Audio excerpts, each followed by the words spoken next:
बिहार विधानसभा चुनाव में एनडीए के सहयोगी दलों के बीच में सीट शेयरिंग को लेकर के अभी तक सहमति नहीं बन सकी है। ऐसे में एलजेपी प्रमुख चिराग पासवान आज दिल्ली में पार्टी सांसदों के साथ में बैठक कर रहे हैं। इस बैठक में तय होगा कि एलजेपी बिहार में एनडीए के सहयोगी के तौर पर चुनावी मैदान में उतरेगी या फिर अकेले ही किस्मत आजमाएगी या फिर और कोई रणनीति होगी। चिराग पासवान की अध्यक्षता में 7 सितंबर को कहा यह जा रहा है कि उन्हीं की अध्यक्षता में एलजेपी की संसदीय बोर्ड की बैठक हुई थी, जिसमें 143 सीटों पर जेडीयू के खिलाफ उम्मीदवार उतारने पर ऐलान किया गया था, फैसला लिया गया था। लेकिन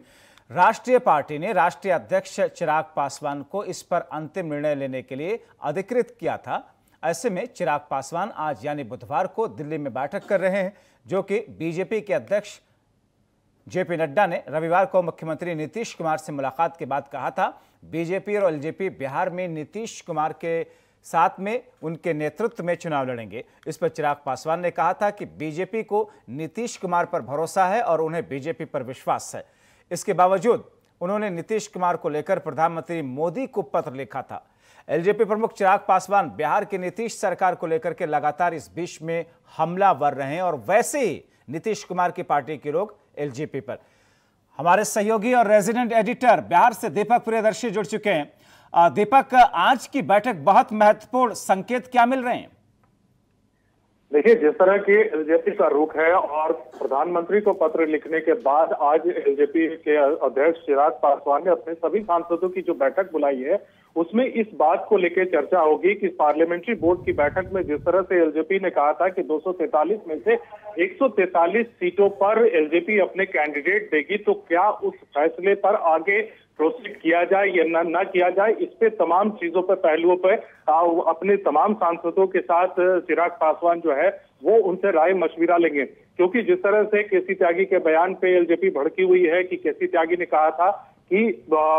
एलजेपी जो है वो बीजेपी की सहयोगी, हमारी सहयोगी नहीं है, तो इसी बात को लेकर दीपक, अब ऐसे में एक सीधा सा सवाल, क्या ये चिराग पासवान की प्रेशर टैक्टिक्स है जिसके जरिए ज्यादा सीट लेने की एक कवायद है, या फिर ये समझे कि चिराग पासवान के दिल में कुछ और चल रहा है कि अगर आर पार की लड़ाई है, एनडीए में साथ रहना है या नहीं रहना है? देखिए, सबसे बड़ी बात है कि चिराग पासवान अब इसमें ये इस रास्ते पर है कि कोई उन्हें अंडर एस्टिमेट करके न रखे और इसी बात को लेकर एनडीए पर वो अपना प्रेशर बनाए रखना चाहते हैं। साथ ही साथ ये मैसेज भी देना चाहते हैं कि अगर एनडीए अगर उनके साथ, अगर उनकी बातों के हिसाब से अगर वो उनकी बातें नहीं मानी गई तो वो दूसरा रुख भी अख्तियार कर सकते हैं। तो दोनों ही पहलू है कि एनडीए में रहने के बाद, रहने पर भी और एनडीए से अलग अगर होने की सिचुएशन भी आएगी तो ये पूरा प्रेशर जो है वो कहीं ना कहीं बीजेपी के ऊपर और जेडीयू के ऊपर है कि अगर आप हमारी बात को मानते हैं तो ठीक है, नहीं तो हमारा रास्ता कुछ और हो सकता है। चलिए, बहुत शुक्रिया दीपक प्रियदर्शी इन तमाम जानकारी के लिए।